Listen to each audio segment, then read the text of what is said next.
Hi there VC, it's Steve Whitty here to another video, series 2022 episode 2, and it's the vinyl tag video that I'd been promising, and it's Rob Walker's vinyl tag.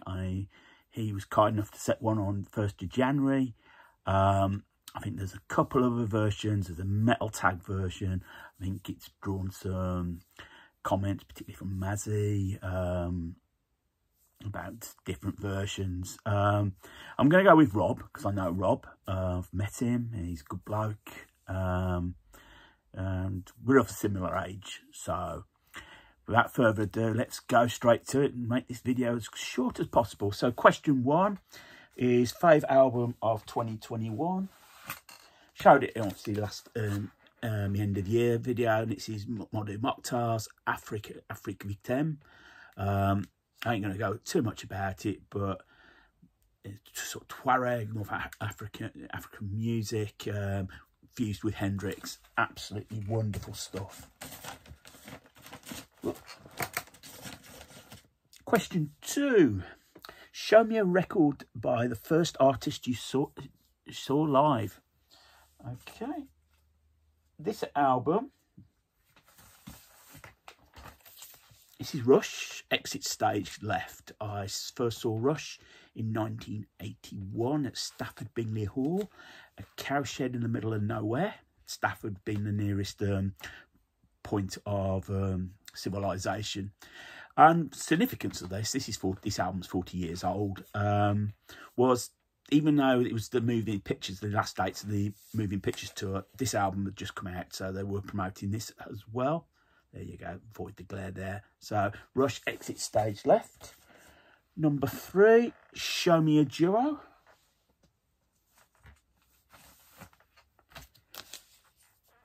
Tears for Fears, very much in the news recently. They're just about to bring out a new album. This is songs from the Big Chair, their big album from 1985, 84, 85. Very big, and it became very big in America. Question 4. Show me a sealed album or album still in shrink. Now, the album I'm going to show you is Jane Weaver's Flock. I got some gift vouchers, some vouchers for Christmas, so I could put it towards getting this. So I have opened it to check the fact the vinyl is this sort of pink vinyl that promised, but it's still in its shrink. I tend to keep them in shrink, but I suppose once they start to do what they're supposed to do, and that's shrink, I may just remove it. I'm not sure. Question 5. Show me a concept album. I give you Buggles, The Age of Plastic.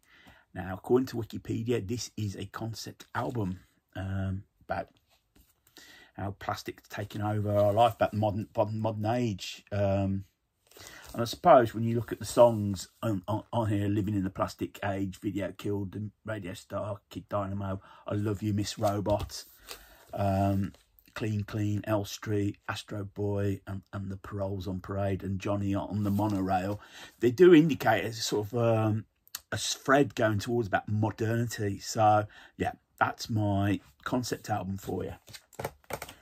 Number 6, an album that you've not got round to listening to. Just before Christmas, I was in Psychotron, my local shop, and in the £2 bins, I picked up a few in the £2 bins, and one record as such is Silly Sisters by Maddie Pryor and June Tabor. I'd heard about this album. This is sort of like a bit of a folk classic, and I picked this up. I haven't got round to cleaning it and giving it a listen, so that's something I will be doing a bit later. And that clunk was my pile dropping there. Okay, number 7, discovery of 2021. I mentioned in my last video about reading Tracy Thorn's novel, Bedsit Disco Queen, and after reading that, it's really got me into everything but the girl. I've managed to pick up 4 of their albums in the last 12 months. It's given me a new appreciation of the band, a band I quite readily admit dismissed at the time. I've got a couple of CDs, and I've got 5 of their albums on vinyl now. I've just something about it, about the sound of it. Maybe because I'm a bit more older to appreciate it. It's something I've just really grown to love. I'm really pleased to have rediscovered them. Hopefully I can pick up a couple more of their albums this year on vinyl. Number 8, live album. I give you Grand Funk live album. Pete introduced me to this. He played it in the shop. It is as raw a live album you're going to get. You can get, you know, get the introduction, everything gets loud. It sort of harks and probably what Grand Funk are like. I've only got a couple of their studio albums. Meant very little in the UK, but I'm pleased to get this. It's really just, it rocks. You know what a good live album should be. Just straight in your face, minimal overdubs, and for what it is. Number 9, record from someone from a different continent. I have gone to Africa. I've gone to Songhai Blues. This is their last album that's released in 2020, Optimize. You know, the cover that looks a bit too take that for some people, but yeah, it's a good album. Play it, and hopefully they'll release some this year. World music in general is something I would like to pick up more on in 2022. Oh, tea, more tea. Where are we? A record with a price on it. I've gone for a comp. Heavy Duty, which cost, when it first came out, a grand total of 99 pence. This is a comp that was released by EMI. Features Whitesnake, Scorpions, Iron Maiden, April Wine, Wild Horses, Deep Purple, Atomic Roosters on here as well, and Riot. So that each of these bands contributes at least one, and some do 2 tracks on this album. Okay, a punk or new wave album. I could have used this as the concept album. The album I'm going to show you is Sham 69, That's Life, released in 1978. As I say, it is a concept album. Sort of that tells the day of a life of a young man going from losing his job, well, getting sacked for always turning up late, going out, sort of say, on the pull, as it probably, as would say. Features this, the standout track here is Hurry Up Harry, with the immortal line, we're all going down the pub, which was a top 10 single for him. And you've got Sunday Morning Nightmare as well. Excellent album. Sham 69 sort of mired with, they got caught with the right wing Skinheads National Front. They sort of tagged along to him. For some reason, they thought Sham stood for Skinheads and Magic 69. In fact, the name comes from the football club, Walton Hersham 69. I think I've mentioned that before in previous videos. Okay, show me a box set. Godley and Cream Consequences. This was the album that Lol Cream and Kevin Godley left 10cc to do. Famous the gizmo, the sort of guitar, which was attached to the guitar, gave orchestrated sounds. A lot of money was spent on this album, and it bombed. And the first time I played it, this is how confusing an album it is. I put on side 6 instead of ahead of side 5 and didn't notice the difference. I wouldn't say it's put me off the album, but it is out there. I think maybe a case of they were the 2 artistic members of 10cc, and maybe just have been a bit too clever for their own good with that album. Okay, record with a sporting theme. Ladies and gentlemen, I give you the highlights of 21 years of Sports Report. Sports Report, this came out in 1969. My mum brought it me because I'm a bit of sports nut. As a kid, obviously got lost, and then I was in Psychotron and Pete was going for a collection that came up and said, I used to have that as a kid. My mum brought it to me and he just gave it me. And it's sort of like Sports Report, for those who don't know, is BBC Sports programme. It's still going now. It starts at 5 o'clock. You have the familiar music to go with it. If those that have heard it will know it. And it's just to see the highlights of sport recordings of sporting events from 1948 to 69. Events such as let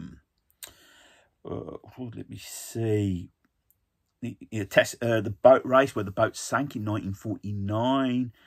Jim Laker taking 19 wickets against Australia in the Ashes. We could do with him now. Henry Cooper knocking out Muhammad Ali to the floor. World Cup final 1966. Where so yes, it's a timepiece. It's a timepiece capsule of it. Very plummy, the voices, the commentators. That was the BBC at that time, but I'll never let that go. Where are we? 14, jazz album. I'm not a big jazz aficionado. I've got some. It's probably a genre of music I want to get more into. I'm not sure if I feel I'm missing out, but it may be. I don't know. But I might as well show you a Love Supreme, John Coltrane. If I'm going to have our jazz albums, at least they've got to be like good, very good classics. Can be a bit too many notes at times, but that's what puts me off sometimes with jazz. Is what it does with fusion, sometimes with prog as well. There's too many notes floating around. It can put me off. Right, best of album. Oh, well, if you're going to do one, I might as well do a silly one. It's the best of the Robettes. This is on State Record, which is through Polydor. Robettes, at the mid-70s, on the coattail of glam, sort of manufactured pop. Big song on here, Sugar Baby Love, which was a #1, their debut single. And a case of the guy who was fronting the band on the TV wasn't actually the guy that provided the vocals. He was just a session guy, and then left. Other hits on here: Jukebox Jive and I Can Do It. Fun band, at 70s pop. I've got sort of a bit of soft spot for it, so that's why I ended up with a copy of that. Album cover with more than 8 people, and Rob thought this might throw a few people, but I've managed to find in my collection Fabulous Poodles Think Pink, and as you can see, there is at least 16. In fact, there's some where it's got more than one person in there, so I think that hits the criteria. Next, number 17, soundtrack, and again I could put this in under albums I've yet to play. It's The Music Lovers. It's Ken Russell's film, a biography of Treichovsky, and only done in the only way that Ken Russell can do it. It starred Richard Chamberlain, who was sort of like a soap star that had to come over to England to rebuild his acting career, and Glenda Jackson. She'd appeared in Women in Love.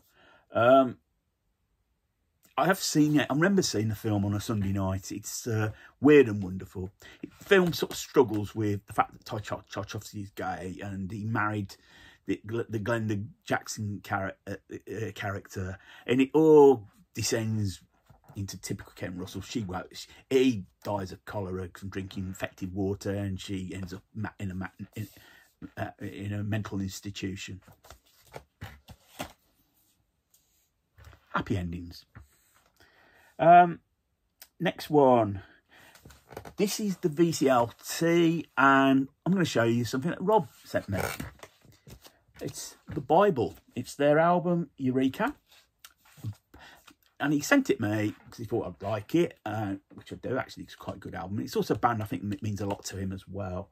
So yes, I've not seen any of their other stuff around, but that's my VCLT.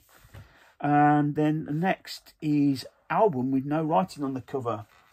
Now, take away the fact that this used to belong to a public library and it's got the barcode and they've put a sticker on it. This album does not have any writing on it. And that's Lark's Tongue in Aspic by King Crimson. It just has that. All your details are on the back. Number 20, 7-inch single. Well, I want to do a 7-inch single. If I'm going to do a 7-inch, I'm going to do a 7-inch EP. Picked this up last year. Beatles Magical Mystery Tour, double EP. 2 7-inches. And question 21, coloured vinyl. I was going to show Matt Berry's Blue Elephant, but I've shown that recently. The coloured vinyl record I'm going to show you is Ramones' Road to Ruin. Brought this a few years ago, and it's in, befits anything that's got yellow, it's yellow vinyl. This was the first album after Tommy had left, Marky's debut, and on here you've got their version of Needles and Pins, I Want to Be Sedated, and Don't Come Close. Some really classic songs on here. Sort of highlighted that around. So as much as a punk band, they were a pop band as well. They had that pop sensibility. And finally, show up an album from 1982. Well, as I showed you their live album from 1981, the following year they released Signals, Rush, 1982. Guess it will turn 40. 1982 is a strange year for me. Obviously, this album marked a shift in the band, but for me it was strange. It's going to be 40 years since I lost my dad, coming up in March. And when you look at anniversaries, you know, Freddie Mercury 30 years ago last year, it thinks, oh, that's a long time. 40 years ago, it feels like a lifetime. But hey, that's life, isn't it? And we all move on. So thank you, Rob, for setting the questions there. There's my response to it. And I'll have a look at some of the other tags that are floating around. As I said, there's more than a couple of versions going around. I think a lot have gone towards Rob's tags. So well done again, Rob, for setting these questions. Right, I'll leave it there. Click on the thumbs up and thumbs down. Feel free to leave a comment, get back to you. If you want to see what I am playing, currently playing, I post on Instagram, Stevo120665. I think that's right, yep. So, till the next time, VC, take care of yourselves, keep spinning, more importantly, keep on smiling.